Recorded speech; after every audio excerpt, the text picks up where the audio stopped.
जोहार नमस्कार।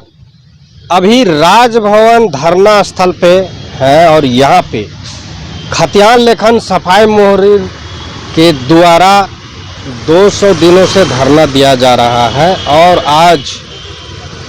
आज स्वाभिमान पार्टी के ओर से समर्थन करने आए यहाँ का प्रदेश अध्यक्ष। हम इनसे जानना चाहेंगे कि क्या इनके समर्थन में ये आए हैं और इनके लिए कितना कर सकते हैं, क्योंकि बहुत सारी पार्टियां हैं यहाँ। सभी ने जैसा सूचनार्थ है कोशिश किया लेकिन विफल रहा। तो हम बात करते हैं यहाँ का प्रदेश अध्यक्ष से।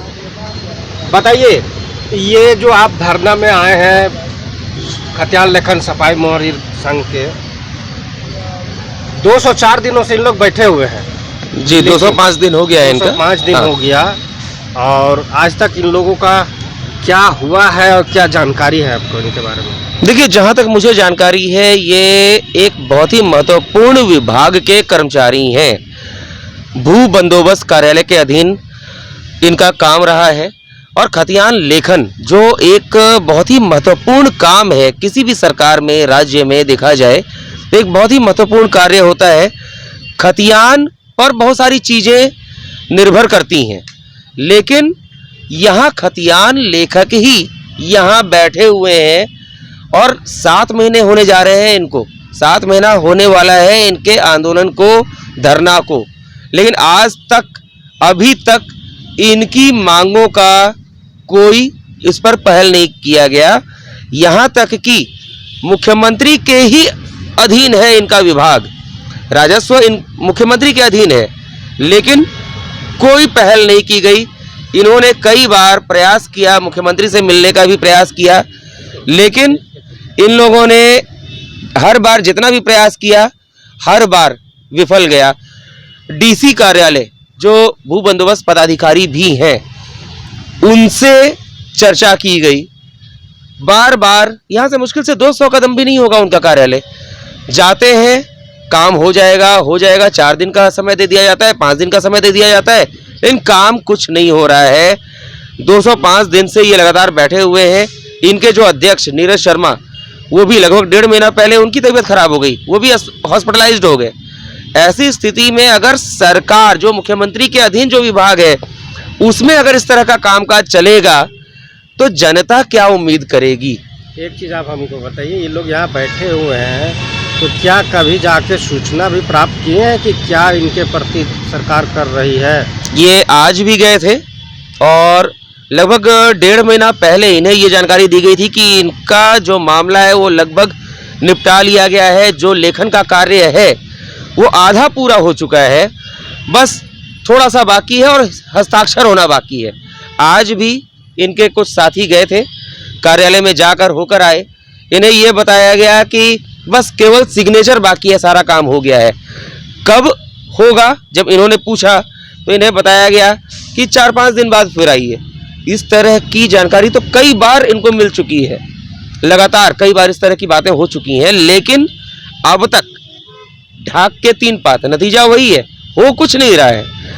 अफसरशाही, लाल फीताशाही लगातार हावी है और जिस तरीके से इस सरकार में, इस निकम्मी बेहुदा सरकार में जिस तरीके से आंदोलनों का दौर चल रहा है, अब तक शायद और भी सरकारें रही हैं, लेकिन जिस तरीके से हर चीज को लेकर आंदोलन हो रहा है, समझ नहीं आ रहा ये सरकार चाहती क्या है। और इस सरकार में जितने भी पदाधिकारी हैं ये शायद सरकार को अपने इशारे पर नचा रहे हैं या क्या कर रहे हैं, समझ नहीं आ रहा। आपकी पार्टी इनके लिए क्या करेगी इस परिस्थिति में? हम ये देखने जा रहे हैं कि आगे 4-5 दिनों बाद इन्हें फिर कहा गया है, अगर उस समय तक 1 हफ्ते का समय हम अपनी तरफ से दे रहे हैं, 1 हफ्ते तक अगर इनके पक्ष में कोई फैसला नहीं आता है तो निश्चित तौर पर हमें भी आंदोलन छेड़ने के लिए बाध्य होना पड़ेगा।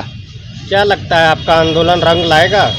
देखिए, आंदोलन तो रंग लाने की चीज होती है अगर दिल से किया जाए तो। झारखंड भी आंदोलन से उपजा हुआ राज्य ही है। झारखंड उलगुलान की धरती है। संथाल विद्रोह हो, कोल विद्रोह हो, जिस विद्रोह का भी नाम ले लीजिए, कोई भी असफल नहीं रहा है। बस अंदर से, दिल से आग लगनी चाहिए, आंदोलन सही दिशा में होना चाहिए। आंदोलनकारी का बेटा और आंदोलनकारी खुद यहाँ का मुख्यमंत्री बनने का मौका दिया यहाँ का जनता ने, लेकिन आपने कहा ना ढाक का 3 पात, वही हाल है। आंदोलनकारी मुख्यमंत्री रहे और जो अभी मुख्यमंत्री हैं वो आंदोलनकारी के बेटे हैं, वो आंदोलनकारी नहीं रहे, इसलिए आंदोलनकारी का दर्द उन्हें नहीं पता। तो ऐसे में वो नीति क्या बनाएंगे, जनपक्ष की नीति होगी या जन विरोधी नीति होगी, समझा जा सकता है।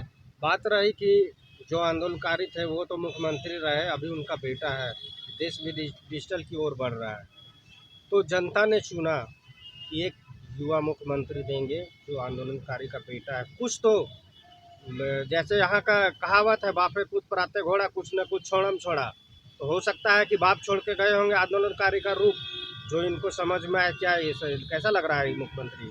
ये मुख्यमंत्री तो अभी तक जो भी इनका काम है, जिस उम्मीद के साथ युवा मुख्यमंत्री के रूप में इनको लाया गया था, पिछली सरकारों से धोखा खाकर इनको बिठाया गया था। मुख्यमंत्री से इन लोगों की बात भी हुई थी, इन्हें आश्वासन मिला था कि इनकी समस्या का समाधान जल्द होगा। 3 साल से अधिक का समय बीत चुका है, मुश्किल से 1.5 साल भी नहीं बचा है अगला चुनाव आने में। अब कब क्या होगा, क्योंकि युवा मुख्यमंत्री, आदिवासी मुख्यमंत्री, मूलवासियों के लिए काम करने वाले मुख्यमंत्री, हर विषय पर तो ये फेल होते गए हैं। विपक्ष भी इन पर कुछ दबाव नहीं बना पाया, दोनों तरफ से एक ही खेल चल रहा है। कुल मिलाकर जो आज विपक्ष में है, कल को वो अगर सत्ता में भी आ जाते हैं, उनसे भी बहुत उम्मीदें नहीं है। जो करना होगा अभी करना होगा, जल्द करना होगा। बात रही विपक्ष की, तो विपक्ष भी पिछले बार जो है पूर्ण बहुमत की सरकार रही, लेकिन काम कुछ नहीं किया। और काम का किया, उसी का अंजाम और उसी का फलस्वरूप जनता ने उसको दिया। यही अंजाम इस बार इस सरकार का होने वाला है। सरकार भी तो बोलेगा कि हम तो कर रहे थे, तो यहाँ ईडी और सीबीआई और जब आप गलत कर्म करेंगे, ईडी और सीबीआई, अगर आपने गलती नहीं की है तो आपको डर किस बात का? ना तो मैं ईडी और सीबीआई के पक्ष में बोल रहा हूं, ना मैं विपक्षी पार्टियों के पक्ष में बोल रहा हूं, ना सत्ता पक्ष के बारे में बोल रहा हूं।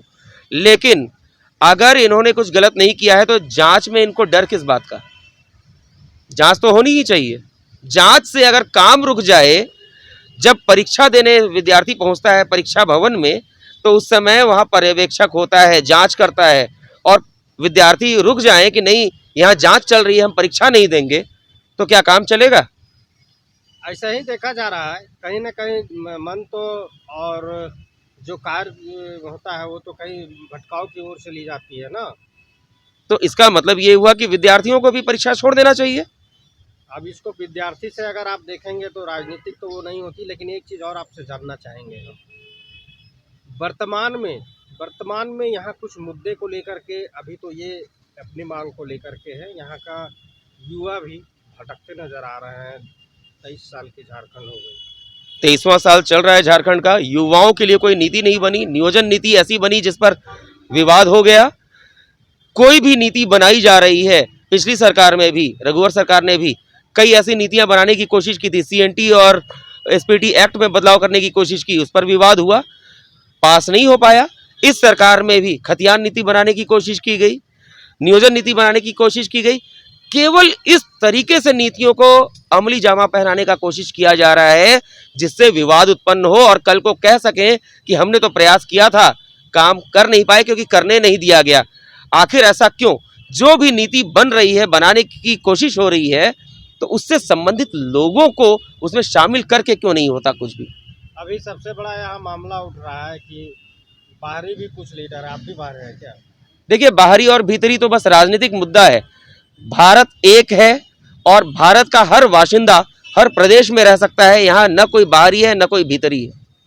इस पे उठ रहा है यहाँ के युवाओं को, शिक्षित लोगों का भी कहना है कि बाहरी लोगों को कारण यहाँ पे विकास में बाधक बन रहे हैं। ये राजनीतिक मुद्दा है, राजनीतिक मुद्दा है जिसका हम विरोध करते हैं।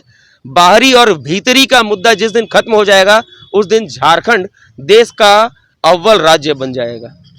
तो क्या करेंगे ऐसे राज्य जहाँ पे ऐसी विधि व्यवस्था उथल पुथल है और आपकी पार्टी यहाँ पे समर्थन कर रही है और भी जगहों पे समर्थन करेगी?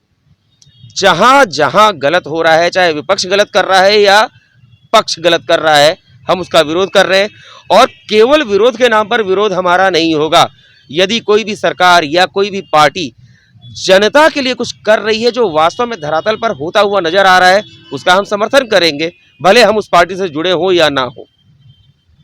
तो हम उम्मीद करते हैं यहाँ के जनता से और युवाओं से कि ऐसी पार्टी के प्रति आपकी क्या सोच है और ये पार्टी आगे चल के आपके लिए क्या करती है वो देखने वाली होगी। अब इनसे हम परिचय लेंगे। अपना परिचय दीजिए। मेरा नाम डॉक्टर विवेक पाठक, प्रदेश अध्यक्ष स्वाभिमान पार्टी।